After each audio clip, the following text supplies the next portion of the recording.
வணக்கம் மாணவர்களே. இந்த வீடியோவில் 10ஆம் வகுப்பு கணிதம் அலகு 3 இயற்கணிதம் இதில் பயிற்சி 3இல் 5ல் 4வது கணக்கு பார்க்க போகிறோம். என்ன கொடுத்துருக்காங்க பாருங்க. எக்ஸ் மற்றும் ஒய்னு 2 பல்லுறுப்புக்கோவைகள் கொடுத்துருக்காங்க. நம்ம என்ன கண்டுபிடிக்கணும்? x² இன்ட்டு ஒய்யின் அடுக்கு -2 மதிப்பை கண்டுபிடிக்கணும். முதல்ல இந்த எக்ஸை காரணிப்படுத்திடுவோம், ஒய்யை காரணிப்படுத்துவோம், அதுக்கடுத்து இங்கே கொண்டு வந்து பிரதியிடலாம். சரியா? முதல்ல பாருங்க, எக்ஸ் என்ன கொடுத்துருக்காங்க?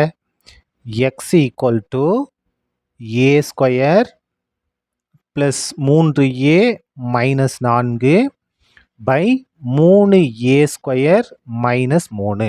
சரியா? இப்போ இதை நம்ம காரணிப்படுத்த போகிறோம். x ஈக்குவல் டு, இந்த இடத்துல காரணிப்படுத்துவோமா? பாருங்கள், ஐ மாதிரி போட்டு நம்ம காரணிப்படுத்திக்கலாம்.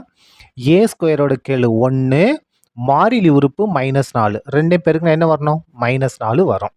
இங்கே ஏவோட கேளு என்ன இருக்குது? 3 இருக்குது. 2 எண்களை பெருக்கும் போது -4 வரணும், கூட்டினாலோ கழிச்சாலோ 3 வரணும். எந்த நம்பர்? ஒரு நாளா 4.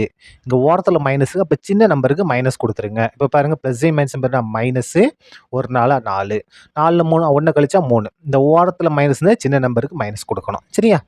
பை இந்த அடுக்கு 2 இருக்கு இல்லையா, அந்த அடுக்கு 2 விட்டுட்டு அடிமானத்தை எழுதணும். ஏ. அப்போ இதை காரணிப்படுத்தினா நமக்கு என்ன வருது பாருங்கள்? a-1 -1 into a plus 4. இதான் இதனுடைய காரணிகள். இப்போ பாருங்க, இதில் நம்ம என்ன செய்யலாம்? ஏதாவது பொதுவாக வெளியே எடுக்க முடியுமான்னு பார்க்கணும். 3 பொதுவாக எடுத்துருவோமா? 3 பொதுவாக எடுத்துட்டோம். அப்போ இங்கே a² இருக்கும். இந்த 3 பொதுவாக இருந்தால் அந்த இடத்துல எதுவுமேலாம் 1 இருக்காது அர்த்தம். சந்தேகமாக இருந்தால் உள்ள பெருக்கி பாருங்கள். 3a² 3a², 3 3. கரெக்டாக இருக்கா? இப்போ பாருங்க, ஈக்குவல் டு, நமக்கு தொகுதியில் எந்த பிரச்சனையும் இல்லை, a-1 into a plus 4 by இந்த 3 இன்ட்டு, இதை ஒரு சின்ன மாற்றம் செஞ்சு எழுத போகிறோம். a² minus 1². a² அப்படியே தான் இருக்குது. 1 நம்ம எப்படி எழுதலாம்? 1² எழுதலாம். இப்போ பாருங்க, equal to a-1 into a plus 4. எந்த பிரச்சனையும் இல்லை. இந்த இடத்துல பாருங்க, ஒரு ஃபார்முலா என்னென்னா a² minus b² equal to, இந்த இடத்துல எழுதட்டுமா? ஃபார்முலா அங்கே எழுதுகிறேன் பாருங்க. a² minus b² equal to a plus b into a minus b. இதை காரணிப்படுத்துறதுக்கான ஃபார்முலா பாருங்கள். அப்போ ஏக்கு பதில a தான், பிக்கு பதில 1. அப்போ a ப்ளஸ் பின்னா a ப்ளஸ் 1, a மைனஸ் பின்னா a மைனஸ் 1. சரியா? இந்த இடத்துல இந்த 3 இருக்குது பாருங்கள், இந்த 3 விட்டுறக்கூடாது. சரியா? எது கேன்சல் ஆகும்? a minus 1, a minus 1 cancel ஆயிரும். ஈக்குவல் டு, மிச்சம் என்ன இருக்குது பாருங்கள்? a plus 4 by 3 into a plus 1. இதான் மிச்சம் இருக்குது. இதான் என்னது? எக்ஸோட மதிப்பு நம்ம சுருக்கி கண்டுபிடிச்சிட்டோம். அதே மாதிரி இப்போ ஒய்யை கண்டுபிடிக்க போகிறோம். இந்த இடத்துல ஆரம்பிக்கிறோம் பாருங்கள். ஒய் ஈக்குவல் டு என்ன கொடுத்துருக்காங்க? a² plus 2a minus 8 by 2a² minus 2a minus 4 equal to y equal to, இப்போ இதை காரணிப்படுத்த போகிறோம். இந்த இடத்துல போடுறோம் பாருங்கள், காரணிப்படுத்துவோமா? இந்த இடத்துல பாருங்க, a² கேளு 1, மாறிலி உறுப்பு -8, 1ஐயும் -8ஐயும் பெருக்கினா -8. ஏவோட கேளு 2 எண்களை பெருக்கும் போது -8 வரணும், கூட்டினாலோ கழிச்சாலோ 2 வரணும். எந்த நம்பர்? 2 4 8. நம்ம இங்கே ஓரத்தில் கடைசி உறுப்பில் மைனஸ் இருக்குது, அப்போ சின்ன நம்பருக்கு மைனஸ் கொடுத்தாதான் நமக்கு +2 வரும். பாருங்கள், 4 2 கழிச்சா 2. கரெக்டாக இருச்சா? Minus plus minus 2 8. இப்போ என்ன செய்யணும்னா, இந்த அடுக்கு 2 இருக்குது, அடுக்கை விட்டுட்டு அடிமானத்தை மட்டும் இங்கே எழுதணும். ஏ. இப்போ இதை எப்படி எழுதணும்? a மைனஸ் 2 a ப்ளஸ் 4 சரியா? பை இதில் நம்ம எதை பொதுவாக வெளியே எடுக்க முடியும்னு பார்க்கணும். எல்லாமே 2 மடங்காக இருக்கா? அப்போ 2 நம்ம பொதுவாக எடுத்துருவோம். அதுக்கடுத்து தான் காரணிப்படுத்தணும். இந்த a² அப்படியே வந்துடும், 2 வெளியே எடுத்துட்டோம், மைனஸ் a அப்படியே வந்துடும், மைனஸ் இங்கே 4 இருக்குது, 2 வெளியே, அப்போ 2 2 4. சரியா?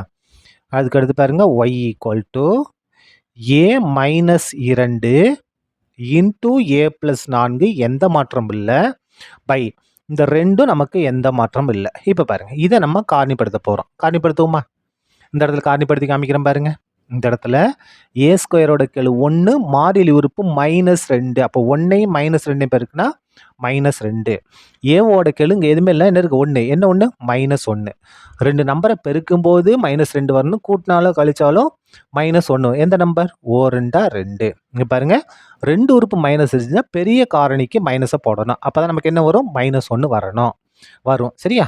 இப்போ பாருங்க, இந்த அடுக்கு 2 விட்டு அடிமானத்தை மட்டும் எழுதணும். ஏ எப்படி எழுதலாம் பாருங்க? a + 1 a + 1 into a - 2. சரியா? இப்போ பாருங்க, நமக்கு a - 2 a - 2 கேன்சல் ஆயிரும். y = a + 4/2 into a + 1. இதான் என்னது? நமக்கு தேவையான y-யோட மதிப்பு. என்ன இந்த இடத்துல ஒரு கோடு போட்டுருமா? இந்த பக்கம் எக்ஸை சுருக்கியிருக்கோம், இந்த பக்கம் ஒய்யை சுருக்கியிருக்கோம். இப்போ நம்ம என்ன கண்டுபிடிக்கணும்? x² இன்ட்டு ஒய்யின் அடுக்கு -2. இதோட மதிப்பு தான் நம்ம கண்டுபிடிக்க போகிறோம். இப்போ பாருங்க, x² மாறுமா? ஃபார்முலா என்னன்னா ஏயின் அடுக்கு m அப்படின்னா அது எப்படி மாறும்? 1/a-ன் அடுக்கு -mன்னு மாறும். அதே மாதிரி ஏயின் அடுக்கு -mனா எப்படி மாறும்? 1/a-ன் அடுக்கு +mன்னு மாறும். மேலே இருக்கும்போது மைனஸ், கீழே வந்தால் அடுக்கு ப்ளஸ்ஸாக மாறிடும். சரியா? இப்போ பாருங்க, இங்கே அடுக்கு 2, இங்கே அடுக்கு 2. அப்போ நம்ம என்ன செய்யலாம்னா x/y அடுக்கு 2ன்னு எழுதிக்கலாம். ரெண்டுக்குமே அடுக்கு 2 இருக்குல்லையே, அப்போ பொதுவாக எழுதிக்கலாம். ஈக்குவல் டு, இப்போ பாருங்க, எக்ஸோட மதிப்பு இங்கே இருக்கா? அப்படியே எடுத்து எழுதுங்க. என்ன இருக்கு? a + 4/3 into a + 1. ஒய்யோட மதிப்பு இங்கே இருக்கு பாருங்க. என்ன இருக்கு? a + 4/2 into a + 1. சரியா? இது எல்லாத்துக்கும் சேர்த்து மறக்காம அடுக்கு 2 போட்டுறணும். இப்போ பாருங்க, ஈக்குவல் டு, இந்த a + 4 அப்படியே வரட்டும். a + 4/3 into a + 1. இந்த வகுத்தல் இருக்கு இல்லையா? இந்த வகுத்தலை நம்ம பெருக்கலாம் மாற்றிட்டோம். அப்போ இது தலைகீழ மாறும் பாருங்க. எப்படி மாறும்? 2 இன்ட்டு a + 1/a + 4. இந்த வகுத்தலை பெருக்கலாம் மாத்தினா தலைகீழ மாறும். இந்த இடத்துல அடுக்கு 2, இந்த அடுக்கு 2 அப்படியே வந்துடும். இப்போ எது கேன்சல் ஆகும் பாருங்க? a + 4 a + 4 a + 1 a + 1 cancel. மிச்சம் என்ன இருக்கு பாருங்க? ஈக்குவல் டு, இங்கே 2 இருக்கு, இங்கே 3 இருக்கு. அப்போ 2/3 அடுக்கு 2. இப்போ நம்ம என்ன செஞ்ச வேண்டியதான்? தொகுதி பகுதியை தனித்தனியாக நம்ம ஸ்கொயர் பண்ணலாம். பாருங்க, 2 ஸ்கொயர் பண்ணால் 4, 3 ஸ்கொயர் பண்ணால் 9. இதான் என்னது? நமக்கு தேவையான x² இன்ட்டு ஒய்யின் அடுக்கு -2ஓட மதிப்பு என்ன? 4/9. 2 ஸ்கொயர் பண்ணால் 4 வந்துடும், 3 ஸ்கொயர் பண்ணால் 9 வந்துடும். சரியா? அவ்வளோதான், இந்த கணக்கு முடிந்தது. நன்றி.